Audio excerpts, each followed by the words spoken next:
esker, eta ekimen hau ere akordio horren baitan edo kokatu genuen. Bai, hasiera batean esan genuen 100.000 euroko partida bat bideratuko zala hor parkeak estaltzeko, eta ondoren ja parte hartze prozesua definitu ondoren, gaudea bagatu zona onarpenera. Komentatu, guretzat importantea zala 2018 hor parkeak estaltzen hasteko erabaki hartzea, bada eskaera bat herrian aspaldidanik edagoena, eta orain arte ezin izan duguna heldu ere egin, bestelako behar batzu zeudelako inbertsioetarako. Orduan aurten 2018ko gerakinetik erabaki da gutxienez 100.000 euro horiek bideratzea, eta orduan erabaki hemen hori parte hartze prozesu baten bidez egitea.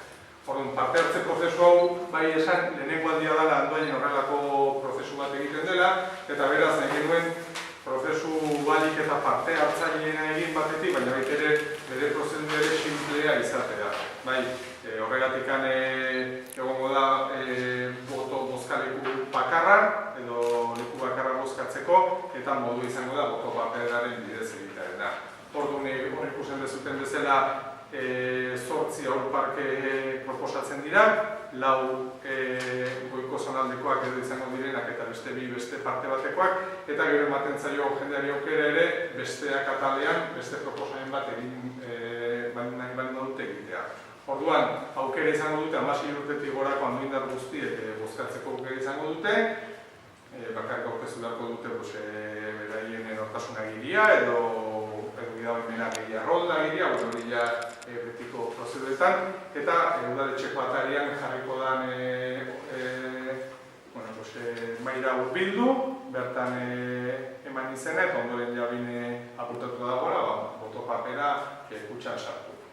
Ordu ondoren otsaila, ez aprilako 27an, arratsalde gureetan egingo da zenbaketa prozesua, hemen bertan egingo da udaletxeko plenaretan, ez da ireki izatea, beraz, duena etorri daiteke ere, eta bertatik aterako da ranking moduko bat. Hau da, 8 parke gehi proposatzen direnak, ranking modu batean zerrendatuko dira. Batetik, 8garrenera eta daudenak. Eta ondoren, lehenengotarako gutxienez aurrekontuak edo proiektuak bideratuko dira. Eta behin hori eginda dagoela, ikusiko da 100.000 euro horiekin zenbateraino egiteko iriziz egun, parke bat egiteko dirua daukagun edo bi egiteko, hori ondoren ikusiko da. Zanbaiak dutzi da, ez dutela behar tekniko berdinak parke bat edo besteak, bai tamainaren arabera, egiten den proiektuaren arabera. Orduan, gure aldetik esan, espero dugula Andoindarren aldetikan ilusio sartzea prozesua, guk ilusio handiarekin diseinatu dugu. Helburua bai da, erabaki honena hartzea, noski, eta parkerik politena eta erabilgarriena gelitza, baina guretzat ere badago beste gai bat importanta da, eta da kultura politikoa sortzea, eta herritarrei ere aukera zuzena ematea garrantzitsuak edo diren gaietan parte hartzeko, ez? Eta horretarako ari gara azken urteetan parte hartze prozesu batzuk egiten, eta uste genuen oraingoan ja hautaketa edo bozketa zuzenarena egitea ere ona zela. Eta bueno.